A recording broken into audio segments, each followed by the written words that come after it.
नमस्कार, मी प्रवीण भालेराव. मी वंचितचा कार्यकर्ता आहे. आज आम्ही व्हिडिओ बनवण्याचं कारण हे आहे की सासगाव आडुची रस्त्याला जो आम्ही वारंवार बातम्या देत असतो, बोलत असतो, त्या रस्त्यावर तो आज रस्ता म्हणजे खड्ड्यांचा साम्राज्य झालाय.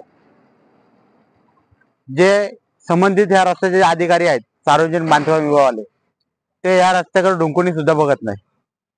आज गणपती गेले, दसरा गेला, दिवाळी गेले, एवढे लगातार सण गेले. या रस्त्याची जी वर्दळ आहे, इथे बहुतेक भरपूर कंपन्या आहे. औद्योगिक क्षेत्र असल्यामुळे बऱ्याचशा गाड्या, बरेचसे कामगार ये जा करत असतात. इथे 5-6 गावं असल्यामुळे तिथे स्थानिक लोक ये जा करत असतात. आणि या रस्त्याने ये जा करत असताना हा जीव घेणा प्रवास ही लोक सगळे नागरिक करत असतात. आम्ही कित्येक वेळेला सार्वजनिक बांधकाम विभाग यांच्याशी संपर्क साधून या रस्त्याची खड्ड भरण्यात यावे, नाहीतर कुठला तरी मोठा अपघात होईल अशी शक्यता नाकारता येत नाही. तरी सार्वजनिक बांधकाम विभागाचे जे अधिकारी आहेत फक्त ऑफिसला जातात आणि त्या खुर्च्या गरम करतात, असा म्हणलं तरी वावगं ठरणार नाही.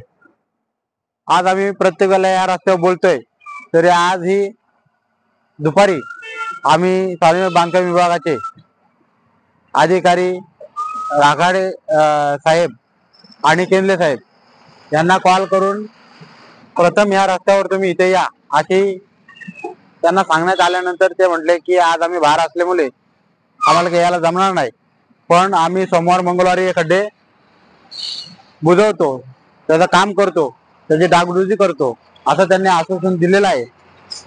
तरी पण जर हे काम झालं नाही तर स्थानिकांचा आम्हाला पाठिंबा लागेल. या रस्त्यावर हा रस्ता होण्यासाठी आपल्याला तीव्र आंदोलन करावं लागेल. यासाठी मी आज आपल्याला या व्हिडिओच्या माध्यमातून आवाहन करतो की इथले स्थानिक नेते, स्थानिक पुढारी हे झोपलेल्या सोंग घेतात किंवा राजकारण इलेक्शन आलं की तात्पुरता तेवढे जागे होतात, पण स्थानिक प्रश्नावर कोणी आवाज उचलत नाही. तरी पण मी आज या व्हिडिओच्या माध्यमातून तुम्हाला आवाहन करतो की हा जर रस्ता जर काही दिवसात जर झाला नाही तर रोकटोकचे प्रतिनिधी तेजस देशमुख, तसंच मी प्रवीण भालेराव, आमचे सहकारी रवी वाघमारे, तसेच आमचे जे सहकारी गावातले नागरिक यांना घेऊन या रस्त्याविषयी तीव्र आंदोलन केल्याशिवाय राहणार नाही. धन्यवाद.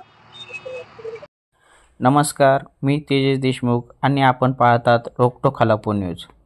आज आपण दाखवणार आहोत सासगाव पंचक्रोशीतील तो सिमेंटचा मुख्य रस्ता, जो सिमेंट नव्हे तर खड्ड्यांनी बांधलेला आहे. गेले 4 ते 5 वर्षापूर्वी लाखो रुपयांचा खर्च करून हा रस्ता तयार केला, पण आज या रस्त्यावर चालताना नागरिकांचा जीव अक्षरशः हातात घेऊन चालावा लागत आहे. कितीतरी अपघात झाले, लोकांना दुखापत, काहीकांना अपंगत्व, पण तरीही सार्वजनिक बांधकाम विभागाला जाग येत नाही. स्थानिक नागरिकांनी तर वेळोवेळी तक्रारी केल्या, व्हिडिओ काढून सोशल मीडियावर आवाज उठवला, पण PWDचे अधिकारी बहुतेक खड्ड्यांवर नव्हे तर फायलीवरच फिरत आहेत. आज या पंचक्रोशीमध्ये मोठमोठे नेते आहेत, पण सर्वसामान्यांच्या आवाजाकडे बघायला कोणालाच वेळ नाही. मग इलेक्शन आल्यावर मात्र हेच नेते मतांची भीक मागायला येतात. आता तरी नागरिकांनी जागे व्हायला पाहिजे, कारण आपणच आवाज उठवला नाही तर हे खड्डे उद्या आपल्या घरात पोचतील.